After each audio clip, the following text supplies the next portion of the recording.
ജയ് ബോലോ മോഡിജിക്ക് ജയ്. ജയ് വിളിക്കുന്നിടത്ത് നമ്മൾ ജയ് വിളിക്കണം എന്ന് കരുതി എപ്പോഴും ജയ് വിളിച്ച് നടക്കാനും പാടില്ല. അവർ തെറ്റ് കാണിക്കുമ്പോൾ, നമ്മുടെ ഭരണാധികാരികൾ തെറ്റ് പറ്റുമ്പോൾ, തെറ്റ് കാണിക്കുമ്പോൾ അത് ചൂണ്ടിക്കാണിക്കേണ്ടത് ഓരോ പൗരന്റെയും കടമയാണ്. അതിനെയാണല്ലോ ഡെമോക്രസി എന്ന് പറയുന്നത്. ജനാധിപത്യത്തിന്റെ സൗന്ദര്യം തന്നെയാണ്. നമ്മുടെ നേതാവ് ഇപ്പൊ ഒരു തെറ്റ് ചെയ്യുന്നു നമുക്ക് തോന്നുന്നു, ഒരു പോളിസിയിൽ തെറ്റാണെന്ന് തോന്നുന്നു, അത് നിശിതമായി വിമർശിക്കാനുള്ള അവസരം ഉണ്ടാവണം. അത് സോഷ്യൽ മീഡിയ ആയാലും ശരി, പബ്ലിക് പ്ലാറ്റ്ഫോമുകളിലായാലും ശരി, എവിടെയായാലും ശരി, അതിനുള്ള സ്വാതന്ത്ര്യം വിലക്കപ്പെടുന്നുണ്ടോ നമ്മൾ പേടിക്കേണ്ടിയിരിക്കുന്നു, നമ്മൾ സംശയിക്കേണ്ടിയിരിക്കുന്നു. ജനാധിപത്യം അപകടത്തിലാണോ എന്നുള്ളത് എന്ന് വിചാരിച്ച് എന്തിനേയും കാടടച്ച് വിമർശിക്കുന്നതും തെറ്റാണ്. ന്യായമായിട്ടും തെറ്റുള്ള കാര്യങ്ങളിൽ തെറ്റുണ്ടോ എന്ന് സംശയിക്കുമ്പോൾ അത് കാണിക്കാനുള്ള ഒരു പൊതുവായിട്ടുള്ള അവകാശം ഏതൊരു പൗരനും ഉണ്ടാകപ്പെടേണ്ടതാണ്.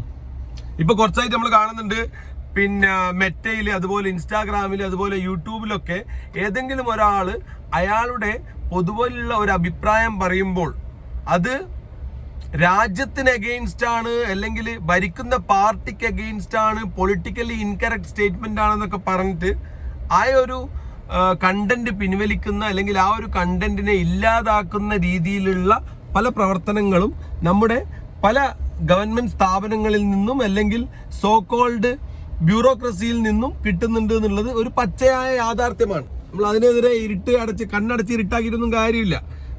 നമ്മളിപ്പോ ഒരു പറയുന്ന കാര്യത്തിൽ കയമ്പുണ്ടോ, അല്ലെങ്കിൽ ആ വിഷയം യാഥാർത്ഥ്യമാണോ എന്ന് ചെക്ക് ചെയ്യാനുള്ള ഒരു സിറ്റുവേഷൻ മെറ്റയിൽ പോലും ഇല്ല എന്ന് പറഞ്ഞിരിക്കുന്നു. ഈ പറയുന്ന സോ കോൾഡ് സോഷ്യൽ മീഡിയ പ്ലാറ്റ്ഫോമുകളിലൊന്നുമില്ല.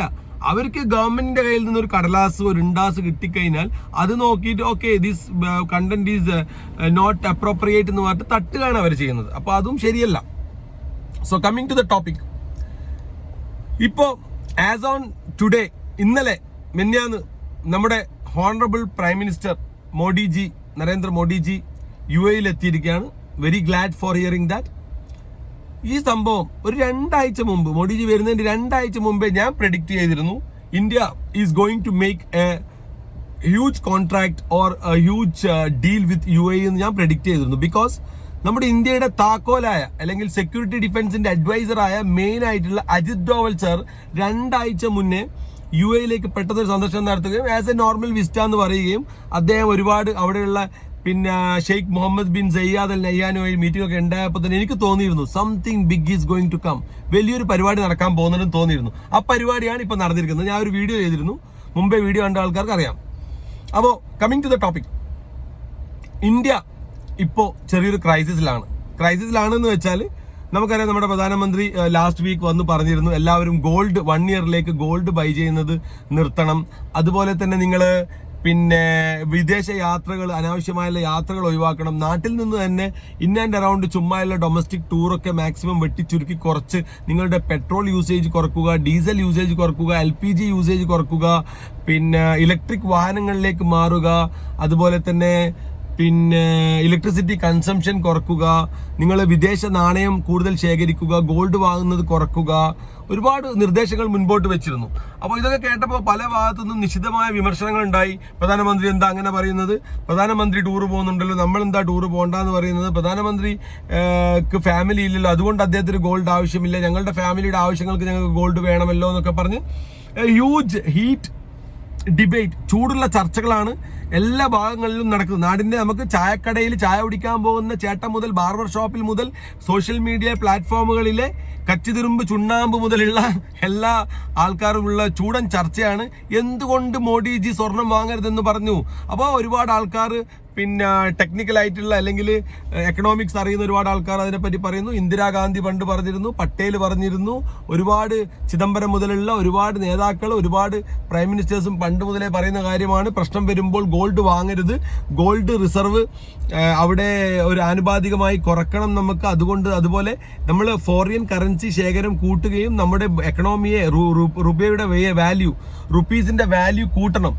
ഡോളറിനെതിരെ പോകുമ്പോൾ രൂപയെ ഇടിയാതെ പോകുക എന്നുള്ള ഒരു കൺസെപ്റ്റിന് വേണ്ടിയാണ് മോഡിജി ഇത് പറഞ്ഞതെന്നുള്ള ചർച്ചകൾ ഇങ്ങനെ പല ഭാഗത്തുനിന്ന് പല രീതിയിലുള്ള ചർച്ചകൾ നടക്കുന്നുണ്ട്.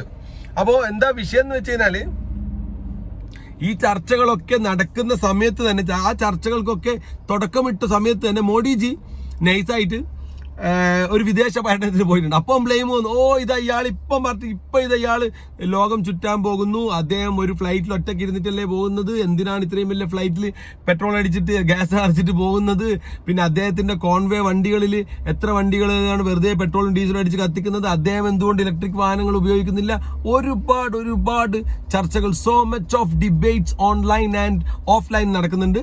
അപ്പം ഇതിലൊക്കെ പ്രസക്തമായ ഭാഗം ഞാൻ ഇതൊന്നല്ല നോക്ക്, ഞാൻ പറഞ്ഞില്ലേ, ഞാൻ നോക്കിയത് നമ്മുടെ മോഡിജിയുടെ movement, how where is going, is up to where is going. അപ്പോൾ ഞാൻ ഞെട്ടിയത് അദ്ദേഹത്തിന്റെ ഈ വിദേശ പര്യടനത്തിൽ ഫസ്റ്റത്തെ സ്ഥലം തന്നെ UAE. Yes, the place where I denoted.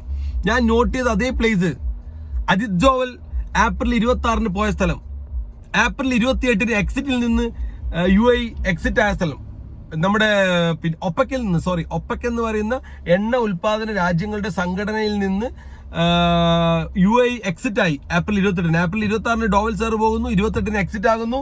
30, 1, 2 ആകുമ്പോഴത്തേക്ക് ലോകത്തിന്റെ പല ഭാഗങ്ങളിൽ നിന്നും പേരില്ലാത്ത ഊമക്കത്ത് വരുന്നത് പോലെ തലയില്ലാത്ത, അഡ്രസ് ഇല്ലാത്ത ഡ്രോണുകൾ വന്നിട്ട് UAEയുടെ സ്ഥലം വീണ്ടും I repeat the place, Fujairah എന്ന് പറയുന്ന പോർട്ടിൽ, അവിടെ ഒരു പോർട്ട് ഉണ്ട്, അവിടെ ഒരു ഓയിൽ റിഫൈനറി ഉണ്ട്, അവിടെ ഒരുപാട് എണ്ണ സ്റ്റോറേജ് ഉണ്ട്. ഈ ഏരിയകളിലേക്ക് തീപിടുത്തമാണ്, അവിടെയുള്ള റിഫൈനറികൾക്ക് തീപിടിക്കുന്നു, അവിടെയുള്ള പിന്നെ ഒരുപാട് സാമഗ്രികൾ കത്തുന്നു, കപ്പൽ കത്തുന്നു, അതാകുന്നു ഇതാകുന്നു. അപ്പൊ ഇറാൻ പറയുന്നു, ഞങ്ങളല്ലേ ആദ്യമേ മുൻകൂർ ജാമ്യം എടുക്കുന്നു, ഞങ്ങളല്ലേ ഇത് കത്തിപ്പം തന്നെ പറഞ്ഞു, ഞങ്ങളല്ലേ. അമേരിക്ക മിണ്ടാട്ടമില്ല, ഇസ്രായേലിന് മിണ്ടാട്ടമില്ല. അമേരിക്ക ആകാം, ഇസ്രായേൽ ആകാം, ഇറാൻ ആകാം, പക്ഷേ ഇതൊക്കെ നടന്നത് ഫുജേറ പോർട്ടിൽ. ഇതിന്റെ മുൻപ് നടന്ന കാര്യങ്ങളൊക്കെ ദുബായിലും മെയിൻ സ്ഥലങ്ങളിലാണ്. ഇതങ്ങ് മാറി UAEയുടെ ഒരു പ്രാന്ത പ്രദേശമായ ഒരു ഗവർണറേറ്റായ ഫുജേറയിൽ. അപ്പോൾ ഞാൻ ചിന്തിച്ചിരുന്നു, വൈ ഫുജേറ? അപ്പോൾ ഞാൻ ചിന്തിച്ചു, Ajit Doval sir coming on April 26, April 28 UAE exit from OPEC. പിന്നെ അതാ വരുന്നു 30, 31, 32 ആക്രമണങ്ങൾ. ഇപ്പോൾ ഇതാ our honorable prime minister Modi ji has declared the alliance with UAE. അപ്പോൾ ഞാൻ അന്ന് പറഞ്ഞ ആ ഒരു സംശയത്തിൽ ഊന്നിയ ആ ഒരു geo political policy was accurate and precise എന്ന് പറയേണ്ടിയിരിക്കുന്നു. കാരണം അത്രയും ക്ലിയർ ആയിട്ട് അന്ന് ഞാൻ പറഞ്ഞ കാര്യമാണ് ഇന്ന് പ്രാബല്യത്തിൽ വന്നിട്ടുള്ളത്. കേൾക്കുന്നവർക്ക് അല്ലെങ്കിൽ കേട്ടവർക്ക് അറിയാം, അല്ലാതെ ഇപ്പം മറ്റുള്ള പല ആളും പറയുന്ന പോലെ ഡംബാച്ചി വന്ന് അടിക്കുന്നതല്ല. ഞാൻ ഒരു 2 ആഴ്ച മുമ്പേ പ്രെഡിക്റ്റ് ചെയ്ത സാധനമാണ് ഇപ്പോൾ ഇത് നടന്നുകൊണ്ടിരിക്കുന്നത്. നമ്മുടെ പ്രൈം മിനിസ്റ്റർ, പിന്നെ UAEയുടെ ഭരണാധികാരി president Sheikh Mohammed bin Zayed Al നഹ്യാനുമായി കെട്ടിപ്പിടിച്ചുകൊണ്ട് ഇന്ത്യയുമായുള്ള ട്രീറ്റി ഉണ്ടാക്കിയിരിക്കുകയാണ്. അതുപോലെ തന്നെ സന്തോഷകരമായ വാർത്ത, UAE $500 കോടി ഇന്ത്യയിൽ ഇന്ത്യയിൽ ഇൻവെസ്റ്റ് ചെയ്യുകയാണ്. അവരുടെ ഈ സ്റ്റോറേജ് സാമഗ്രികളൊക്കെ വേണ്ടിയാണ്. നമ്മൾ പെട്രോൾ വാങ്ങുന്നതുകൊണ്ട് ഒരു ഇൻവെസ്റ്റ്മെന്റ് 10+1 ബൈ ഓഫർ പോലെയുള്ള സംഭവമാണ്. എന്നാലും it's very glad to know that some precious country is going to invest in India. പിന്നെ നമ്മൾ മനസ്സിലാക്കേണ്ട കാര്യം, ഇങ്ങനെ ഒരു സാധനം നമ്മുടെ നാട്ടിലേക്ക് ഒരു കരാർ വരുമ്പോൾ UAE ആദ്യം തന്നെ ഒപ്പക്കിൽ നിന്ന് മാറാനുള്ള കാരണം ഇത് തന്നെയായിരിക്കാം. ഇന്ത്യ എന്ന ഒരു വലിയ ബയ്യറെ, അതായത് ഇന്ത്യയുടെ യൂസേജ് ഈ 30 മില്യൺ ബാരലാണ് ഇപ്പോൾ സ്റ്റോർ ചെയ്യാൻ പോകുന്നതിന്റെ സ്റ്റോറേജാണ് UAE ഉണ്ടാക്കാൻ പോകുന്നത്. അത് ഇന്ത്യയെ സംബന്ധിച്ച് ഒരു 1 വീക്കിലേക്കുള്ള പെട്രോളും ഡീസലൊക്കെ ഉണ്ടാവും. എന്നാൽ കൂടി നമ്മൾ കണ്ടിന്യൂസ് ആയിട്ട് UAEയുമായി ഒരു കരാർ ഉണ്ടാക്കുമ്പോൾ നമുക്ക് ഒരുപാട് ബെനിഫിറ്റ്സ് ഉണ്ട്. നമുക്കൊരിക്കലും ഷോർട്ടേജ് ഓഫ് സപ്ലൈ വരുന്നില്ല, LPG ഷോർട്ടേജ് വരുന്നില്ല, നമുക്ക് പെട്രോൾ ഷോർട്ടേജ് വരില്ല, നമുക്ക് ഡീസൽ ഷോർട്ടേജ് വരില്ല, നമ്മൾക്ക് ഒരു തരത്തിലും വേറൊരു രാജ്യങ്ങളും ഡിപ്പെൻഡ് ചെയ്യേണ്ടി വരില്ല. UAE സംബന്ധിച്ചോ, ഇനി UAEയുടെ സൈഡിലേക്ക് പോവാം. UAE സംബന്ധിച്ച് UAE ഇപ്പോൾ സോക്കോൾഡ് നടന്നിട്ടുള്ള ഇറാൻ, ഇസ്രായേൽ, അമേരിക്കൻ വാറിൽ ഏറ്റവും കൂടുതൽ എക്കണോമി എഫക്റ്റ് ആയിട്ടുള്ളത് UAE ആണ്. അത് കണ്ണ് പൊട്ടന്മാർക്ക് വരെ മനസ്സിലാവുന്ന ഒരു പൊളിറ്റിക്സ് ആണത്, ഒരു ജിയോ പൊളിറ്റിക്കൽ സിറ്റുവേഷൻ ആണത്. കാരണം UAE is very famous for tourism. UAEയുടെ ബ്രെഡ് ആൻഡ് ബട്ടർ എന്ന് പറഞ്ഞാൽ അവിടെ വരുന്ന ടൂറിസ്റ്റുകളും അതുമായിട്ട് ബന്ധപ്പെട്ട് കിടക്കുന്ന ഒരു റവന്യൂ തന്നെയാണ്. ഒരു ഭാഗത്ത് ഓയിൽ ഉണ്ട്, yes of course oil is there cash flow. പക്ഷെ അത് വേറെ ഏതൊരു GCC കൺട്രിയെയും പോലെ, നമുക്ക് ഖത്തറിനെ പോലെയോ സൗദിയെ പോലെയോ ഒമാനെ പോലെയോ ബഹ്റൈനെ പോലെയോ ഈവൻ ഇറാനെ പോലെയുള്ള ഒരു ഓയിൽ വരുമാനമുണ്ട്. പക്ഷേ ദുബായ്, നമ്മൾ ലോകത്തിന്റെ ഏത് നാട്ടിൽ പോയിട്ടും ഏത് ഉള്ളിൻ്റെ ഗ്രാമത്തിൽ പോയിട്ടും ദുബായ് എന്ന് പറയുമ്പോൾ they will say yes Dubai. Everyone knows Dubai. Everyone have a positive approach to Dubai. Everyone loves the UAE. അത് ദുബായ് ആയിക്കോട്ടെ, ദുബായാണ് ഏറ്റവും ഫേമസ്. ദുബായ് ആയിക്കോട്ടെ, ഷാർജ ആയിക്കോട്ടെ, പിന്നെ റാസൽ ഖൈമ ആയിക്കോട്ടെ, ഫുജൈറ ആയിക്കോട്ടെ, യു എ പറയാം നമുക്ക് ആസ് എ ഹോൾ. അവരുടെ മെയിൻ സോഴ്സ് ഓഫ് ഇൻകം ദുബൈയുടെ അല്ലെങ്കിൽ യു എയുടെ ടൂറിസമാണ്. അപ്പോൾ ഈ ഒരു കഴിഞ്ഞ 6 മാസമായിട്ടുള്ള ഈ അടിയും ബഹളത്തിലും ഡ്രോണും മിസൈലും അറ്റാക്കുകളും പലതും വന്നപ്പോൾ Dubai market is literally dead. No tourist coming, no flights were going on as per the chartered timelines. അതുപോലെ തന്നെ gold, one of the most important business in prevailing in Dubai എന്ന് വെച്ചാൽ ഗോൾഡ് ആണ്. ദുബൈയിലെ ദേര നെയ്ഫ് market, gold മാർക്കറ്റിൽ പോയിട്ടുള്ള ഏതൊരാൾക്കും അറിയാം, ദുബൈയിലെ one of the fastest and one of the growing and one of the most cash blowing business in Dubai or UAE is the Naif gold market. ആ gold മാർക്കറ്റിൽ ഓരോ ദിവസവും വന്നിറങ്ങുന്ന ടൺ കണക്കിന് നമ്മുടെ സൗത്ത് ആഫ്രിക്കയിൽ നിന്നുള്ള, നമ്മുടെ ഗാന, ദ ഗോൾഡ് കോസ്റ്റ് എന്ന് പറയുന്ന അറിയപ്പെടുന്ന ഗാനയിൽ നിന്ന് വരുന്ന, ടാൻസാനിയയിൽ നിന്ന് വരുന്ന, നമ്മുടെ പിന്നെ സുഡാനിൽ നിന്ന് വരുന്ന ഗോൾഡ്, ടൺ കണക്കിന് ഗോൾഡാണ് ദേരയിലെ നെയ്ഫ് സൂക്കിൽ, ഗോൾഡ് സൂക്കിൽ വന്ന് ഇറങ്ങുന്നതും. അത് അവിടെയുള്ള സോക്കോൾഡ് കച്ചവടക്കാരായ മാർവാടികളും മലയാളികളും തമിഴന്മാരും ഇന്ത്യക്കാരും എല്ലാവരും കൂടി അവിടെ നിന്ന് അത് ബൈ ആൻഡ് സെല്ല് ചെയ്യുന്ന ഫിസിക്കൽ ഗോൾഡിന്റെ ഒരു പറുദീസയാണെന്ന് ദുബായ് എന്ന് നമുക്ക് പറയാം. ബുള്ളിയോൺ, കിലോ കണക്കിന് ഗോൾഡുകൾ, 1 ഗ്രാമിന്റെ കോയിൻ മുതൽ നമുക്ക് 5 കിലോയുടെ കോയിൻ വരെ അവൈലബിൾ ആയിട്ടുള്ള ഒരു മാർക്കറ്റാണ് ദുബായ് മാർക്കറ്റ്. ഡയറക്റ്റ് ഇൻവോൾവ് ആയിട്ടുള്ള ആൾക്കാർക്കൊക്കെ പെട്ടെന്ന് ഞാൻ പറയുന്നത് ക്യാച്ച് ചെയ്യാൻ പറ്റും. മനസ്സിലാകാത്തവർക്ക് വേണ്ടിയാണ് എക്സ്പ്ലെയിൻ ചെയ്യുന്നത്. അപ്പോൾ ഫിസിക്കൽ ബൈ ആൻഡ് സെല്ല് നടക്കുന്ന ഒരു സ്ഥലം.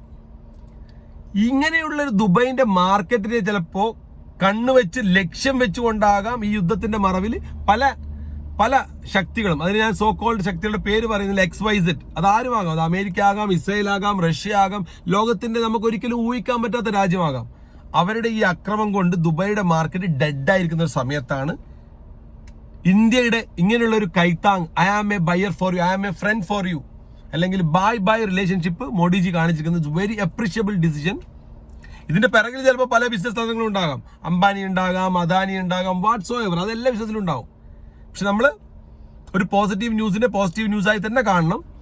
അപ്പോൾ ഇന്ത്യക്ക് ഇനി ബ്ലോക്ക് ഇല്ലാതെ കിട്ടാൻ പോവുകയാണ്, എല്ലാ ഇന്ധന ക്ഷാമം തീരാൻ പോവുകയാണ്. പ്രൈസ് ഡിസിഷൻ പിന്നെ മാറാൻ സാധ്യതയില്ല. കാരണം നമ്മുടെ മാർക്കറ്റ് ഇൻഡയറക്റ്റ് ആയിട്ട് കൺട്രോൾ ചെയ്യുന്നത് റിലയൻസും അംബാനി ഗ്രൂപ്പാണെന്ന് എല്ലാവർക്കും അറിയാം. പിന്നെ ഗവൺമെന്റിന്റെ ഭാഗത്ത് എന്തെങ്കിലും സെസ്സും റിഡക്ഷനും ഒക്കെ ഉണ്ടെങ്കിൽ ചെറിയൊരു ഇതുണ്ടാവും. പക്ഷെ ഇപ്പൊ പൈസയേക്കാൾ കൂടുതൽ നമുക്ക് സപ്ലൈ കിട്ടുക എന്നുള്ളതാണ്. ഈ സാധനത്തിന്റെ സപ്ലൈ വന്നില്ലെങ്കിൽ ഞാൻ എപ്പോഴും പറയുന്നത് പോലെ പൊറോട്ടക്കും കറിക്കും വരെ വില കൂടും. കാരണം ഈ സാധനങ്ങൾ ഗ്യാസ് ഇല്ലെങ്കിൽ, പെട്രോൾ ഇല്ലെങ്കിൽ, ഡീസൽ ഇല്ലെങ്കിൽ എല്ലാ ട്രാൻസ്പോർട്ടേഷനും നിൽക്കും. ട്രാൻസ്പോർട്ടേഷൻ നിന്ന് ഉള്ളിയുടെ വില കൂടും, തക്കാളിയുടെ വില കൂടും, അരിയുടെ വില കൂടും, മീനിന്റെ വില കൂടും, എന്തിനു പറയുന്നു ഉപ്പ് തൊട്ട് കർപ്പൂരം വരെയുള്ള എല്ലാത്തിനും തൊട്ടാൽ തീപിടിക്കുന്ന വിലയായിട്ട് മാറും. സോ ഇപ്പോൾ ഈ മോഡിജി എടുത്തിരിക്കുന്ന decision is one of the best decision ever India have made in the past years. അത് നമ്മൾ അംഗീകരിച്ചേ പറ്റത്തുള്ളൂ. അതുപോലെ തന്നെ നമ്മൾ അപ്രിഷിയേറ്റ് ചെയ്യേണ്ട വേറൊരു കാര്യമാണ് അതുപോലെ തന്നെ വളരെ അപ്രിഷിയേറ്റ് ചെയ്യേണ്ട ഒരു കാര്യം ഞാൻ പറയേണ്ടത്, നമ്മുടെ മോഡിജി, നമ്മുടെ ഇന്ത്യൻ ഗവൺമെന്റ് ഇപ്പോൾ എടുത്തിരുന്ന ഒരു ഫോറിൻ പോളിസിയിലുള്ളൊരു സുതാര്യത ക്രിസ്റ്റൽ ക്ലിയർ ആയിട്ട് ബ്രിക്സ് ഉച്ചകോടിയിൽ, ഫോറിൻ മിനിസ്റ്റർമാരുടെ ഉച്ചകോടിയിൽ നമ്മുടെ ഇന്ത്യയുടെ നിലപാട് അറിയിച്ചിട്ടുണ്ട്. പലസ്തീൻ ഒരു സ്വതന്ത്ര രാഷ്ട്രമാക്കണം, പലസ്തീനെ ഫ്രീ ആക്കണം, ഈ പ്രശ്നം നടക്കുന്ന ഏരിയകളിൽ നിന്ന് പലസ്തീനെ വിട്ടുകൊടുക്കണം, ഇസ്രായേൽ മാറി നിൽക്കണം എന്നുള്ള ക്ലിയർ സ്റ്റാൻഡാണ് ഇന്ത്യ എടുത്തിട്ടുള്ളത്. അപ്പോൾ ഇതും അതൊക്കെ കൂട്ടി വായിക്കുകയാണെങ്കിൽ India have strategical change in the foreign policy എന്ന് നമുക്ക് പറയേണ്ടി വരും. അപ്പോൾ അതിനെപ്പറ്റി വിശദമായ ഒരു വീഡിയോ നെക്സ്റ്റ് വീഡിയോയിൽ ചെയ്യാം. Okay guys, thank you for watching. By.